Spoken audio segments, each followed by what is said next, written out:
Hello all, welcome to Up The Poshcast, the Poshcast made by the fans for the fans. Grab yourself a drink, put your feet up and listen in. And by the way, there could be some strong language. Welcome back, Posh fans. Peterborough United finally have a point at home after a 1-1 draw with Lincoln City. Although Posh dominated possession in the first half, a good spell for Lincoln ended in a well-worked cutback goal for Ben House, sending the Imps in 1-0 up at half-time. Kwame Poku got Posh level with a lovely curled finish just after the hour mark. But that was it, as the boys in blue laboured throughout the remainder of the game with lots of pretty football, but very little in the way of chances, and in 1-1. Today, I am joined by Ash, Del, Lods, Charlie, Max, and me, Harry. And I'd like to send it over to Del first. Talk to me about the game from your perspective, sir. Okay, the game for me.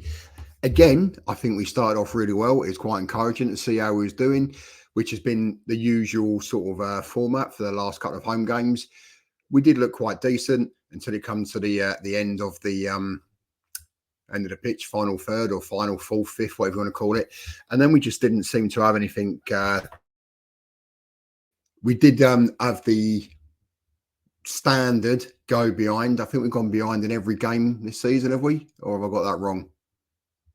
I think we have. Anyway, so we went behind and then you just think, oh, fucking hell, here we go again. But to be fair, we went behind and we didn't really give up this time. I think we actually tried to do what we was doing, try to be positive, and then obviously see it to half time and then get through. Was it 1-0 at half time? I can't even remember when we scored. You know, it all seems a blur. But we've got to stop this habit of going 1-0 down. It's becoming infectious or contagious or whatever word you want to use. But I thought we'd done okay. I was disappointed that we dropped money. Fucking hell, I'm saying it again. I don't think he'd done enough wrong to be dropped, if I'm honest. I thought he had done enough start of the season covering whoever it was, Nevitt or what's his name, Jado, until he come in. But when he come on, I thought he played very well. He'd done what he had to do. So that was my little positive from him. I think Randall had his usual. No, not usual. He wasn't great. He's not been great all season. I didn't mark him down as a 2, but he weren't great. I think he was below average again. And how long do we go before we actually try something different? Because it clearly ain't working. I think we've got to be brave in some of our team selection. Put somebody else in. Ricky, again, not really too much. Poku and what's his name? On the other wing. Odu. Fucking hell. I'm going to get all the names written down in front of me so I don't forget. I still will say them wrong.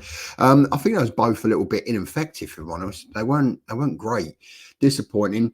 Although, what a great goal by Poco. Why do you need to... Anyway, Poco, I thought was a great goal. Happy with that. Then we had Mothersill come on. He was fucking pony again. What is the matter with you two girls? Right? Seriously. It's been a long day. So Poco, I mean, when we're going Mothersill, yeah, fucking awful. Really bad. O'Brady, Brian, Dobby, when he come on again, right, you're all, stop laughing, all right, because you're all fucking putting me off now. You make me look a cunt. I can do that on my own. So anyway, when he come on, I actually thought he'd done okay. Again, he had like, I don't know if anybody noticed that he's gone up for a header and you knew he was going to get clattered. He knew he was going to get clattered, but he still went up for it. If that was like sort of Randall or whoever in the middle beforehand, they would have shone away from it. So I'm actually quite liking him, quite strong. But we got a point in the end. I think we could have had a bit more.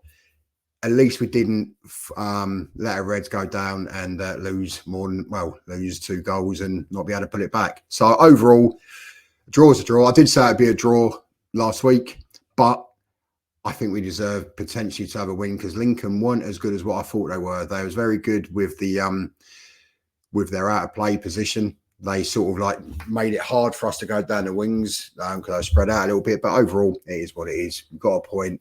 So 1 goal, 1 point at home in 3 games. Can't grumble. think today is another game where we just haven't created enough in the final third. I don't think there's anything we did wrong defensively too much. I think we are a shadow of what we were last season in terms of our attacking dominance.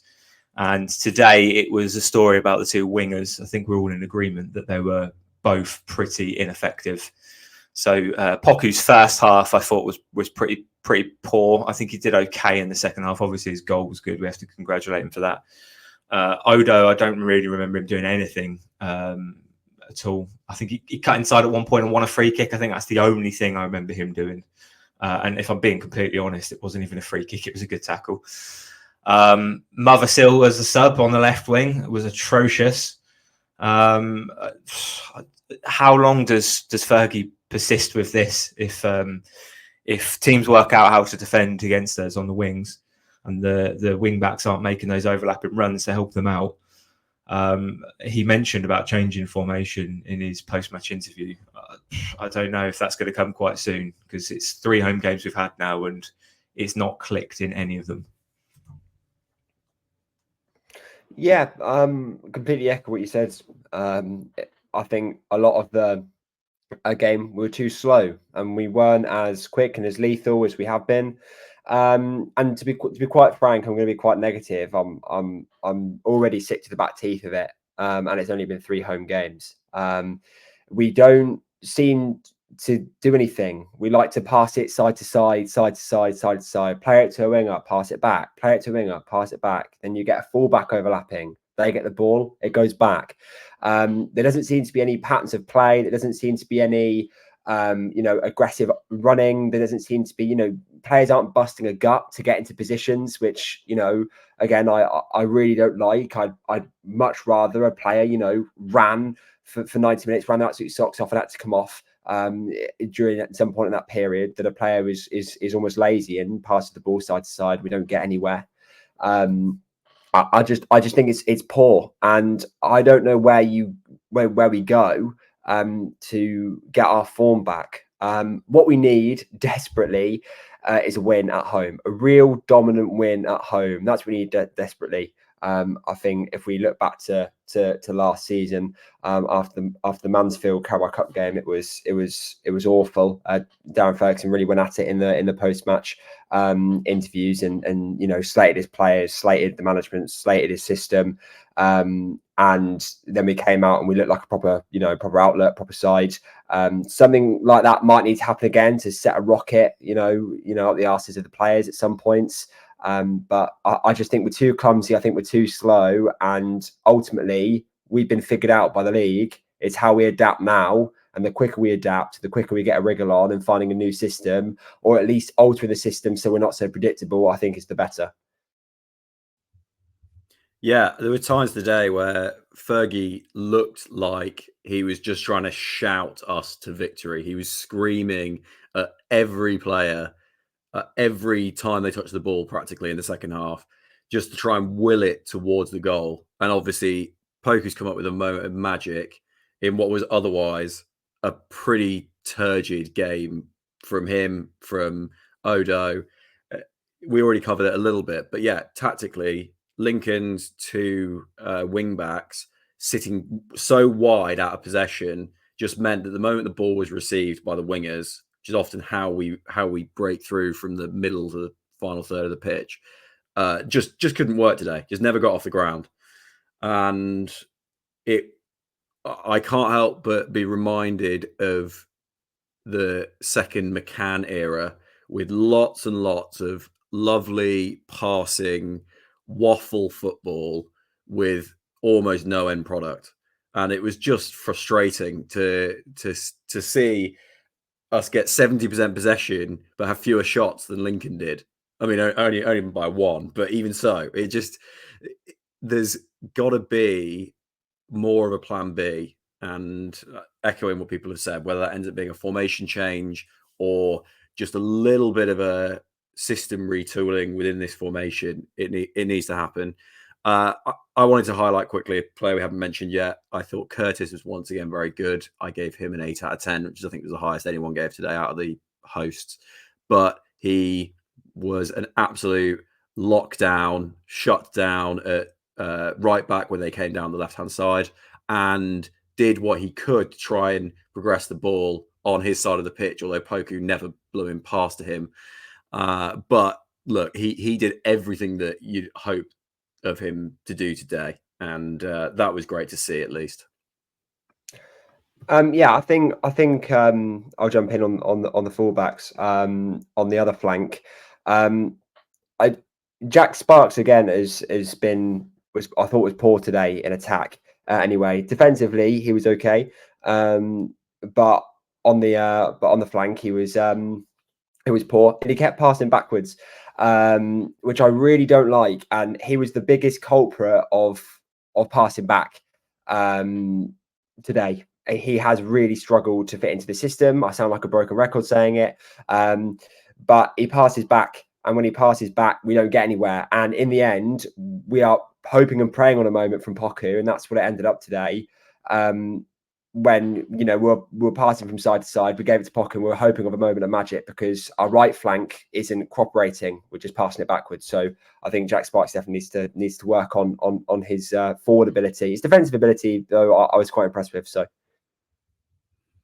Yeah, and I was getting frustrated with it as well. Yeah, look, to his credit, I think towards the end of the game, he clearly can do something forward-looking. He just needs to do it more consistently and be a bit braver. With that being said, one thing he couldn't account for was Mother Seal on that left. I know we've already mentioned, but my two lowest ratings were Mother Seal and Chris Clark, two of our subs. I don't know what we've seen from Mother Seal since he scuffed in with his left foot against Exeter and then said, talk on my name, speak on my name, whatever it was he put on Twitter afterwards. He needs to just focus on his football because it's not there at the moment at all.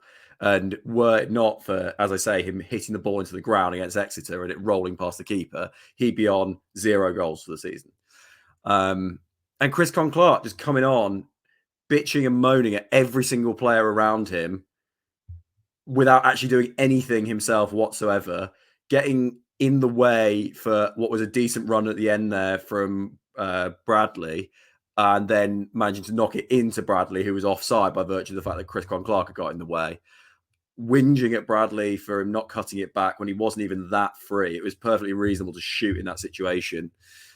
The two of them, Mother Seal and CCC, just both need to, I think, do a little bit of walking before they run in terms of getting some of the basics right.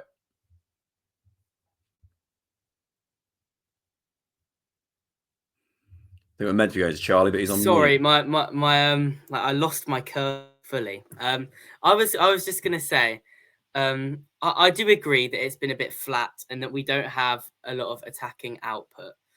But I do wonder if it's not a coincidence that it's when we're at home that we're at our weakest going forward. Because I have to say, if I'm an attacking player, I would hate to play for Peterborough United at London Road.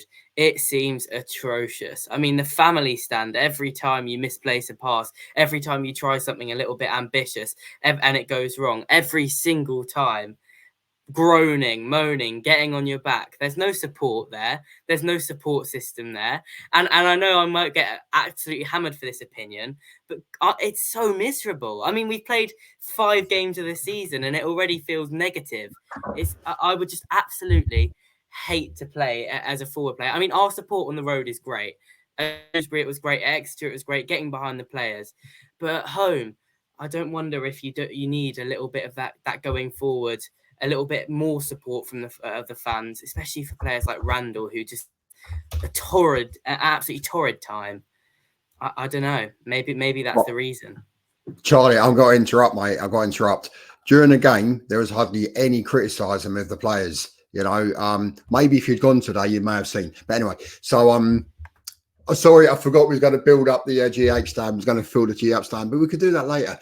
I don't think there's really too many negative sort of humblings going on throughout the game. If I'm honest, you always get them home and away. And I don't think it was just necessary. If there was, it wasn't necessarily the front players either.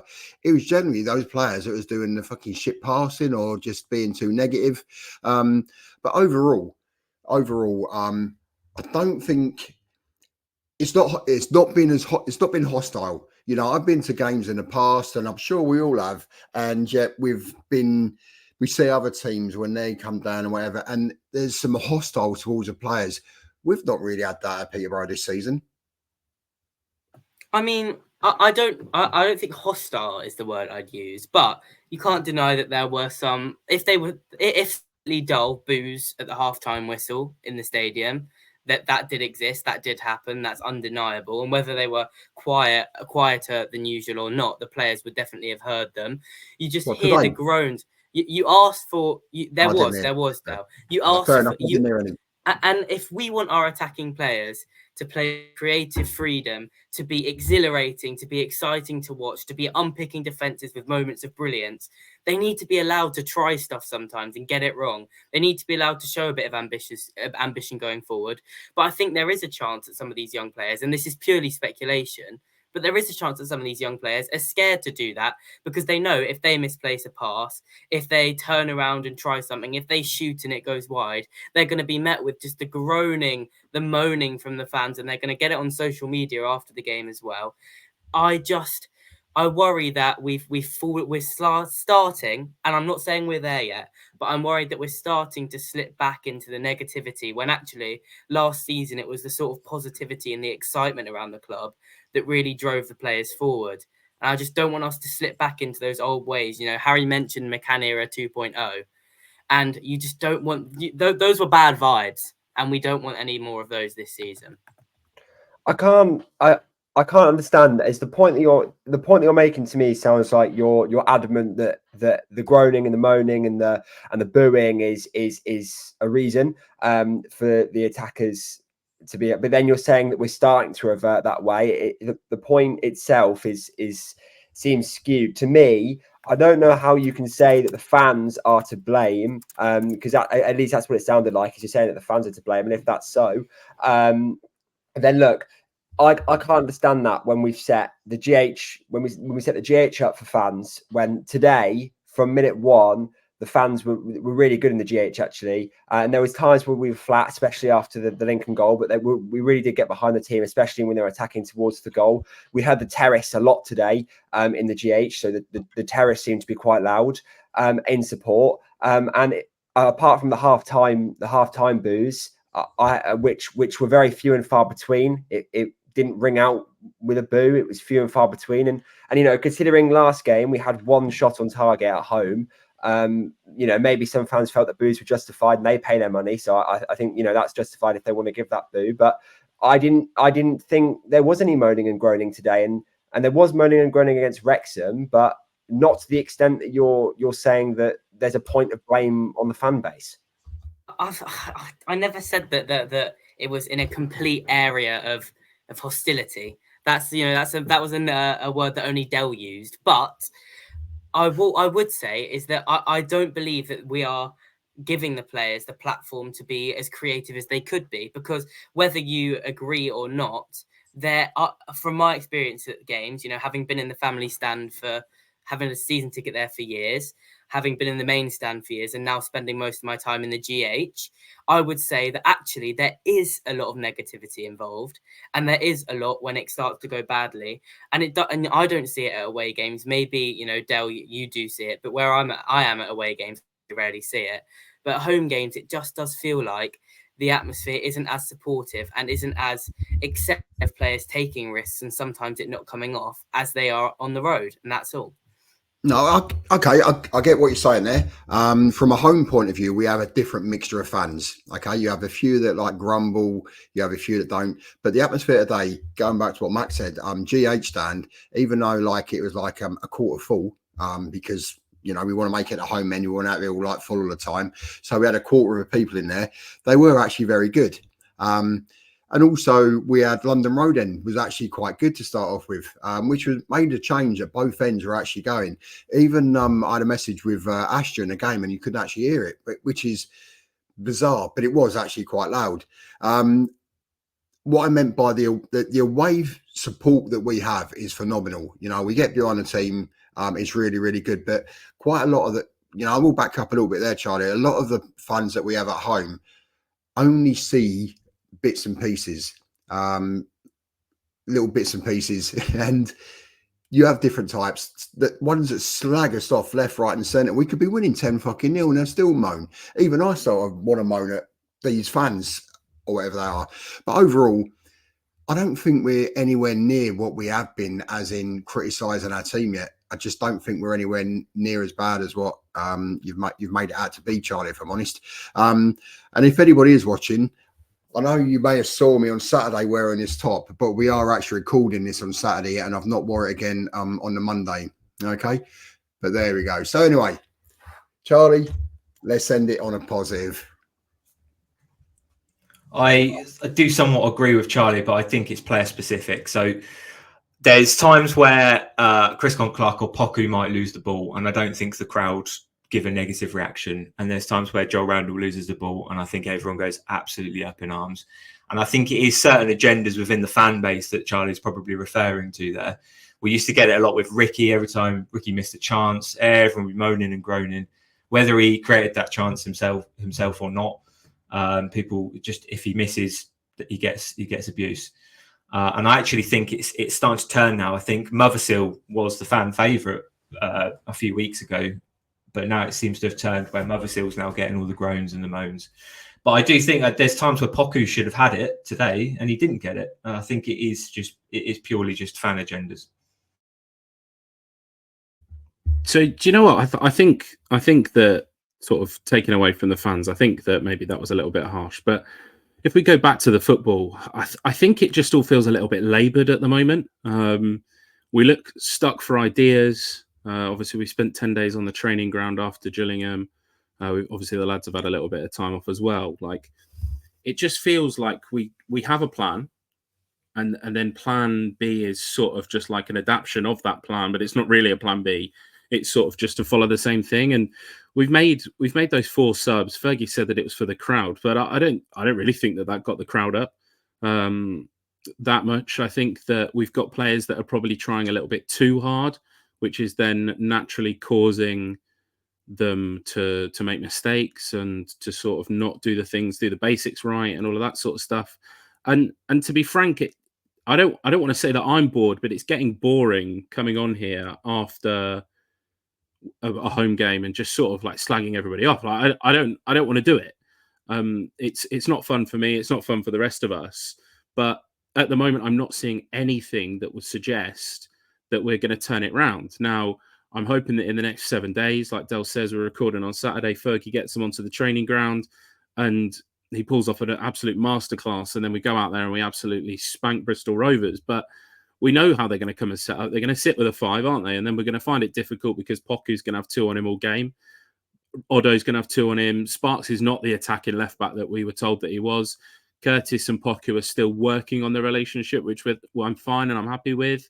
And then I think we saw today, like, I don't want to really dig anybody out, but Con Clark comes on for Randall and was worse than Randall was in the first sort of 60 minutes of the game. So again, it goes back to the point that you have to trust that Fergie knows what he's doing. It's just about getting it right. And it still feels like we're quite a long way away from that. When I think about the energy as well, like Charlie's saying that we need the crowd to do it, but the players have got to give something like nobody bust a gut today. Nobody sort of put themselves on the line and said, right, yeah, I'm really going to show one. We have our captain who looks like he doesn't want to play for us. It's all well and good smiling before the game, taking photos with fans, but where's that passion and where's that energy on the football pitch? He's not picking us up. He's not dragging us along. I thought that Collins actually was really poor today. He didn't do the things that he does so well today. And then ultimately, like, I was surprised that we started Voilin with Katonga. I think it should have been Manny. And then when Manny came on, he sort of showed why it should have been Manny. He goes on one of those marauding runs again. And that's what brings the crowd up. Like, our best attacking player today was our centre-back, who came on after the 60th minute. And like that's so disappointing from this team that can score 80 plus goals last season, 100 and what in all competitions. Like, where is the energy coming from, and why is it coming from one of our centre backs? Like, I made a joking passing comment that Manny wasn't starting. Were we going to bring him on as a centre back, or were we going to bring him on as a striker? And it ends up being that he comes on as a centre back, but goes on a really progressive run, and everybody sort of gets up out their seat again, and that's what gets the fans going. Like I said, all in all, just disappointing that again. I think that we were better than Lincoln. It's another boring way to play football. Like, I don't understand why teams are so happy. And obviously we've had 3 games now and they've all got results from us, but it's just boring. And I'm not sure how long and what the solution is, but hopefully that's for Fergie and his staff to get right. Just want to ask a question about the sort of the Fergie. Did he actually really come out and say that he made the subs for the fans? Okay. Yes, he did. Yeah, he did. Well, a couple of things there is a little bit disappointing then, because first of all, everybody in the ground knew, the club knew there was going to be a 57-minute round of applause for Turbo. Obviously, what's his name? Turner. Obviously, Chris Turner's nephew who passed away. So that was on the 57th minute. So why do the subs on the 57th minute when he knew all the fans were going to do the clap? If it was for tactical reasons, then fair enough. But to do 4 subs to please the fans concerns me. But the fact is that he's doing subs to please people. He should be doing the fucking subs to make the team better, not to keep people happy. When does he ever give a shit about what the fans think? He's out there to do his job, to put the best team out there that he can be. That's my view on it. I see where you're coming from, Dal. I would say on that, the Turbo thing, very sad news, first of all, rest in peace. I would say that, that's probably one thing too much for a football manager to be thinking about during a game.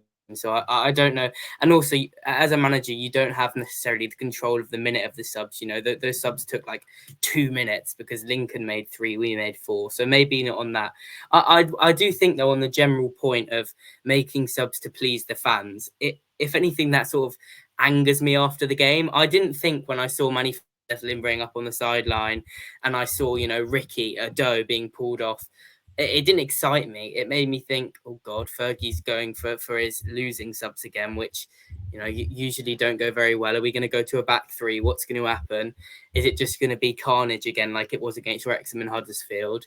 So I don't think it got the fans up. I don't think it had the desired effect. And I don't like the idea that Fergie would make subs for the fans. But I do think maybe it's slightly harsh to say that the fact that the subs sort of overlap that minute of silence, because while it would have been a lovely moment, and I'm sure it still was for those that saw his name on the big screen, it's something maybe a bit above Fergie's pay grade for that game. No, I disagree. I do disagree with that. If he was doing a tactical sub, 100% agree.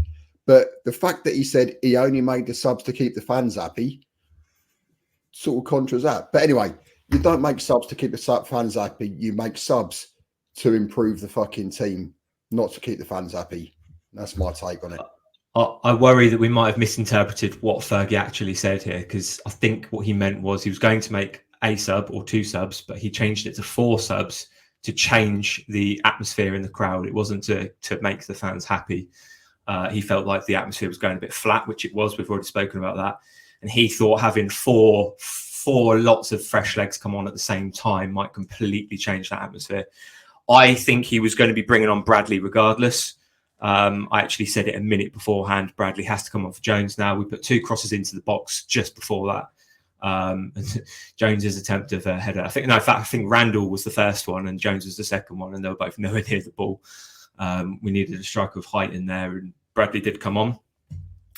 And I also think Chris Con-Clark was going to come on regardless, whether it would have been on for Odo and put Con-Clark on the wing, or bring Randall off and put him as a 10. I think that change was going to happen regardless. One thing I would say on that is that we talk about the system and whether he needs to change it or not. And we've signed players to play the system, and we're led to believe that Con-Clark is Randall's backup. They are the complete opposite player. We spoke about it a lot last week, so I won't go into too much detail, but it didn't look like Clark was even playing the number 10 when he came on. It looked like he was trying to play up front with Bradley, and they were just getting in each other's way, and he was just chasing the ball, trying to do something. Lodge, you said it looked like he was playing up front with Bradley, but I didn't look like he was fucking playing at all, if I'm being completely honest with you. We brought him on, and it was like we went down to 10 men. Completely ineffective substitution.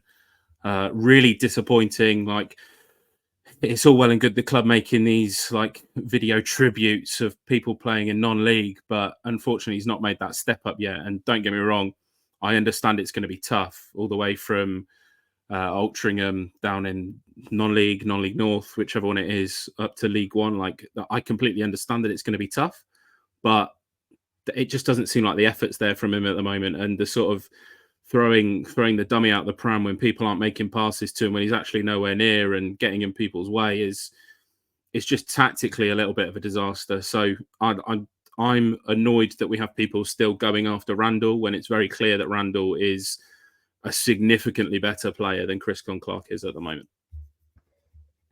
I think at the moment anyway, we are really struggling to find a happy medium because Clark and Randall are very different profiles. You know, Clark's a bit of a he's aggressive. He likes to get on the ball. He likes it to be all about him.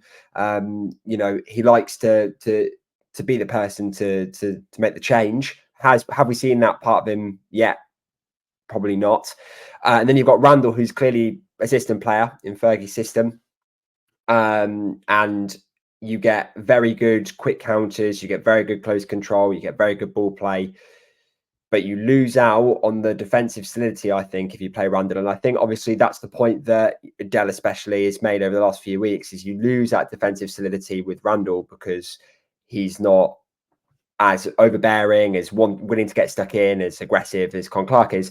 However, I do completely agree, and I think it's obviously because he's played in non-league and he's got to make that step up. And we have to give him time, but he's definitely not the player that I thought he would be when he came.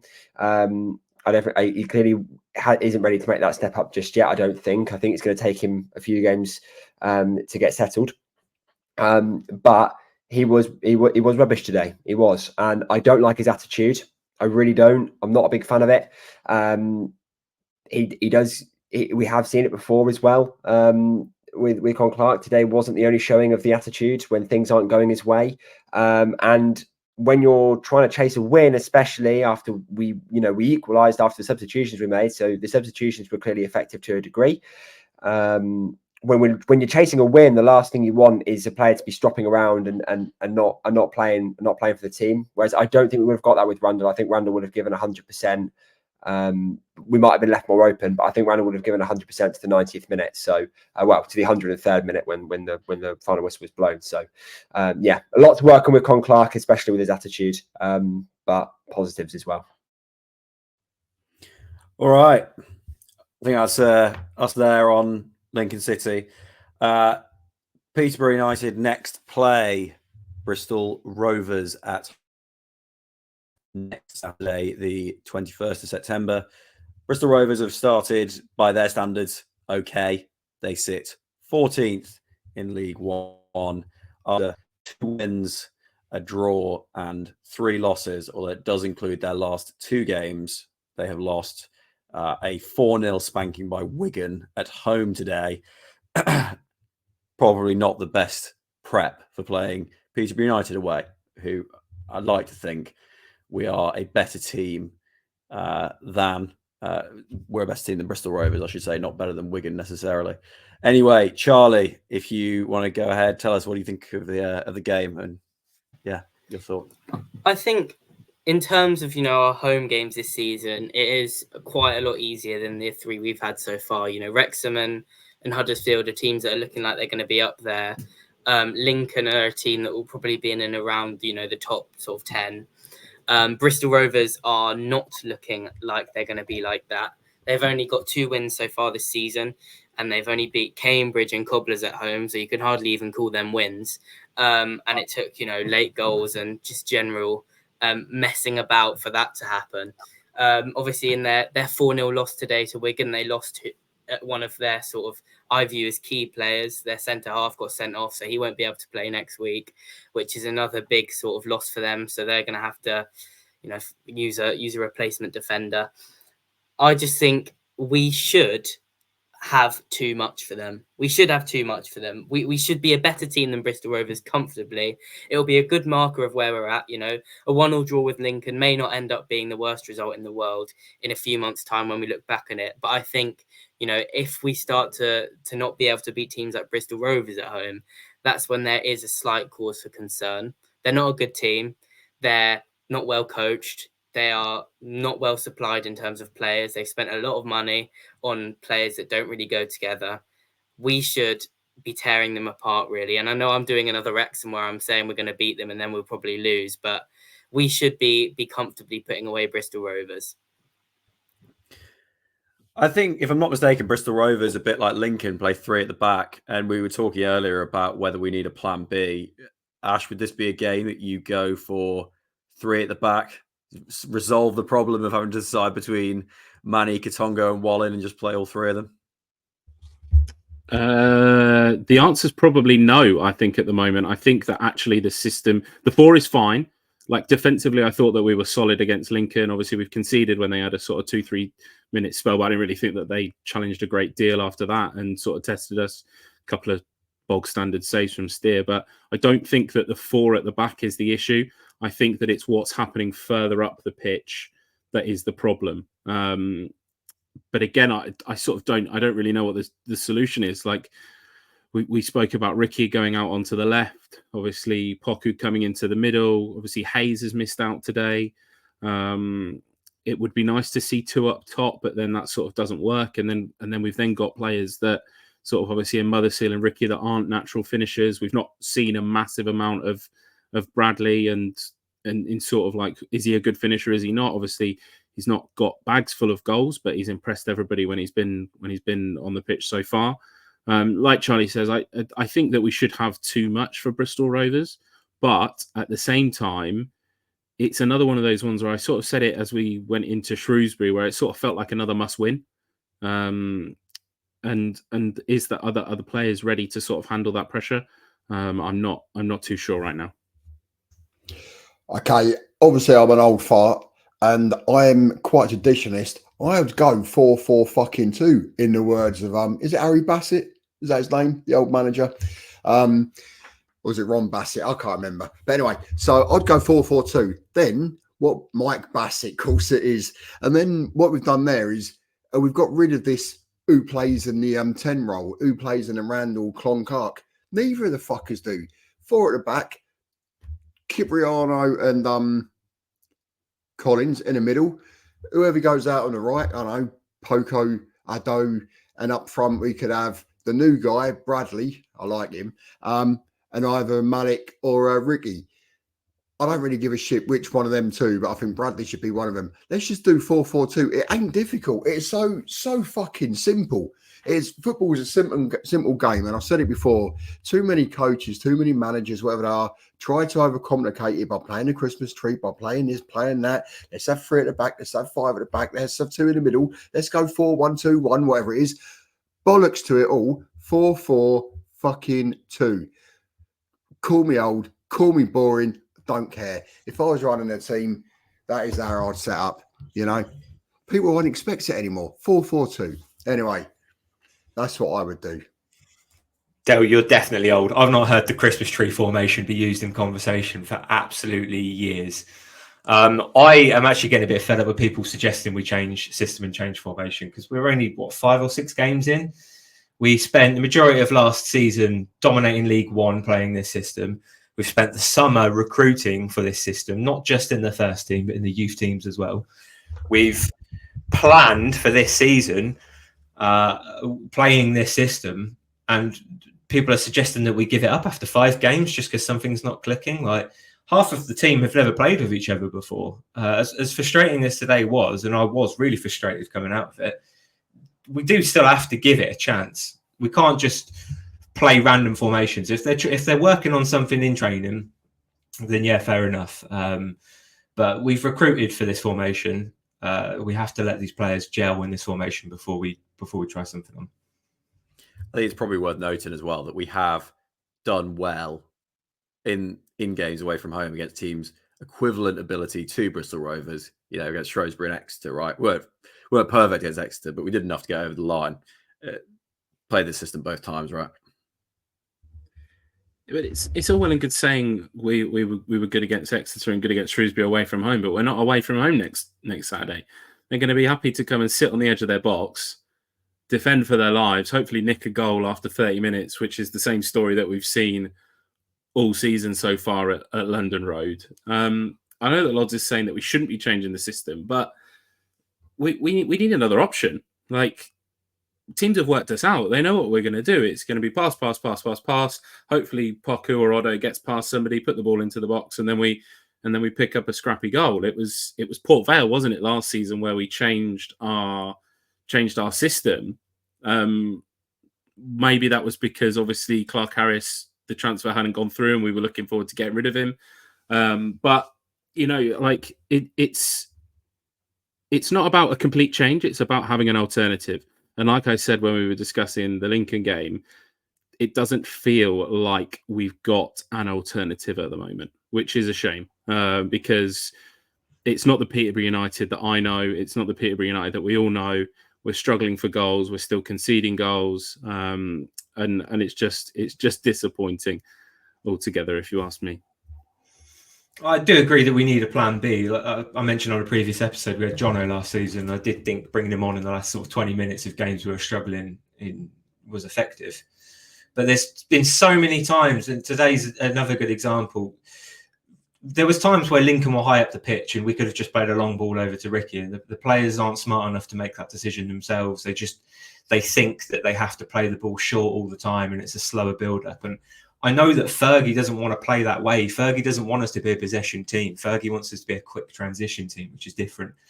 We can knock it around the back if we need to patiently build up. But if there's space up the pitch and you've got the fastest player in the league playing up front, you should just be pumping it forward. That's the quickest way you're going to get the ball up the pitch. I think the system's fine. They just need to learn what to do in certain situations.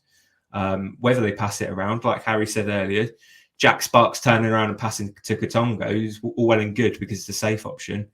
But sometimes you have to play the ball down the wing. If Odo's getting ready to make an attacking run, that's the decision he needs to make at that moment. I think it literally is. Fergie's got a lot of work to do with the squad, but it's not an issue with the system in my eyes. I think it's just working on the players and their decision making. And I said it last week. I think it will come.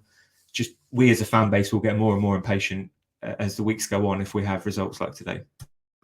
I definitely think it's a problem with the system. I 100% think it's a problem with the system. When our wingers are completely ineffective, and they have been at home anyway. I didn't watch the Exeter game, so I can't really speak on Exeter. But all three games at home and at Oxford and at Shrewsbury was the exception, where I thought obviously Poker was brilliant, and Uddo was great too. I do think our wingers have been relatively ineffective, and to me that's a systematic error that our wingers have been ineffective, because if they weren't going to do anything and they were going to be poor, then we would play without wingers. So yeah, do I think that we need to panic in a system change? No, but I do think tweaks to the system need to be made so that we can bring Poco into the game, even if that's forcing our fullbacks to run past the wingers, whether that's forcing Randall to make diagonal runs, whether that's forcing Ricky to go longer. Any sort of tweak to this system, I agree. But the wingers being ineffective is a systematical error, in my opinion. And for that, something needs to change, and it needs to change quickly so that we can get points on the points at home. We just need a win at home. That's all I want. Is a win at home. Like this is so different from last season, where teams was pretty fearful. A lot of teams were pretty fearful to come to us, and we beat three teams 5-0 at home. We scored 5 goals at home against 3 teams, I believe, last season. That's no large feat. And this season we didn't even have a shot on target against Wrexham, and today we've scored a moment's goal. It's just not there's definitely something wrong with the system at home, and I think something needs to change. I think those tactical tweaks you're talking about is what I'm talking about, though. I think if you look back to last season, our fullbacks aren't overlapping now, right? Curtis and Sparks need to do a lot more in terms of getting up the pitch. And last season, we had, at the start of the season, at least, Kioso overlapping Poku every time he got the ball. And we had Burrows, who was probably the best attacking fullback in the league last season. Is it a fitness thing with both of those fullbacks, or is it decision making? Either way, it's not a tactical tweak. They're just not doing it. I don't believe that Fergie's telling them to stay back.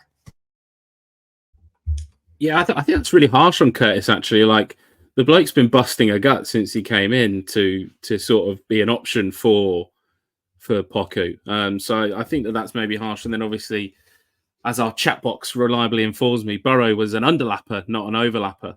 So that's maybe a little bit harsh. Like you say, though, they do need to be an option. But actually, I think that Curtis definitely has been an option. So a little bit much, a little bit too much. But all that I ask, like, this is going to slightly contradict what I've said about being bored, is that I am happy to give this until sort of November time.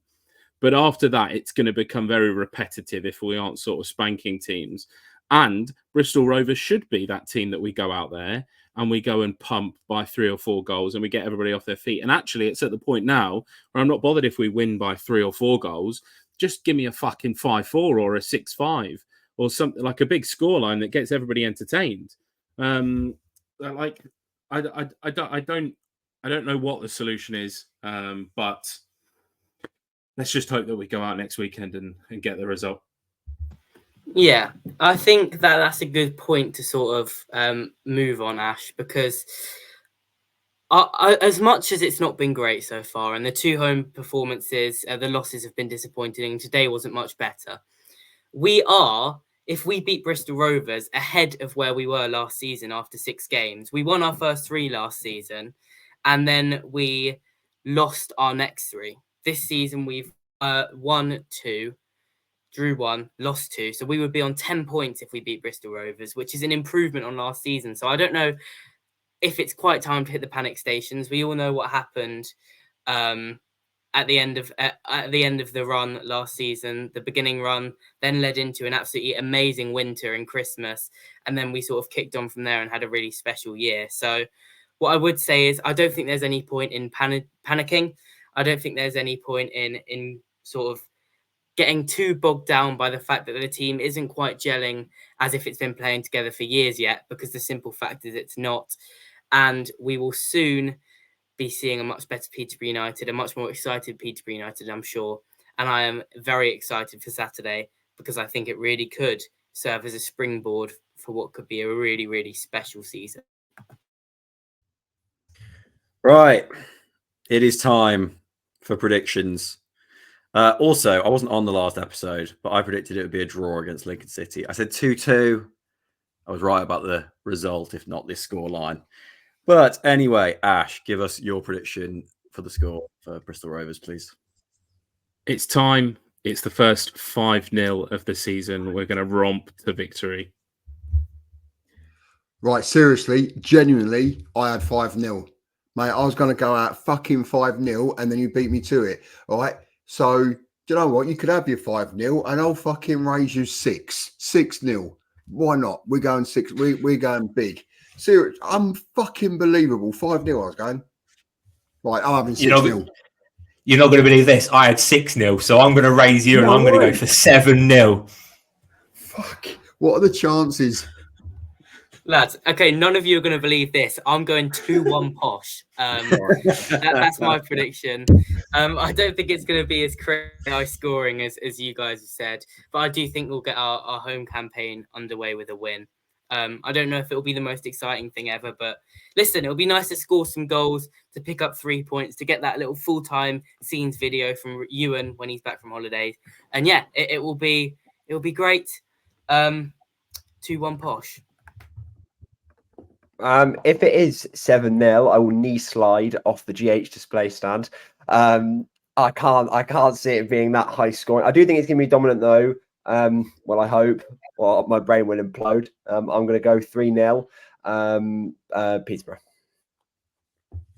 I mean, it wasn't that long ago that we beat Bristol Rovers 2-0, albeit away from home. I'm going with that again. I am so boring.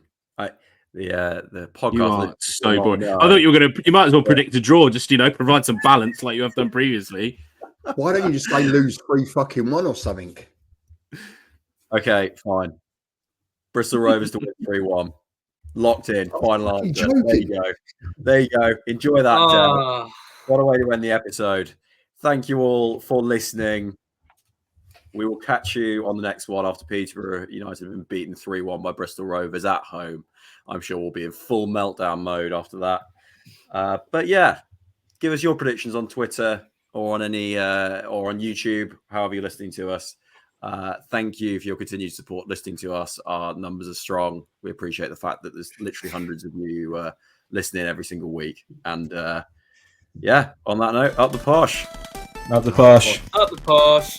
Thank you all for listening. Don't forget to follow us on Twitter at Up The Poshcast. Let us know your feedback. Give us any ideas for topics you would like to discuss or any questions you'd like us to answer. Up The Poshcast. I would also like to just point out that 2 people come up to me today, Zoe and Tyler, and said, "You are our favourite host on Up The Poshcast," which I was most impressed with. Then some other fucking bloke come past and goes, "You know what, Del? I don't know whether to fucking love you or hate you." That sort of put a bit of a downer on it, to be fair. I'm like Marmite, really, aren't I? You either love me or you fucking hate me.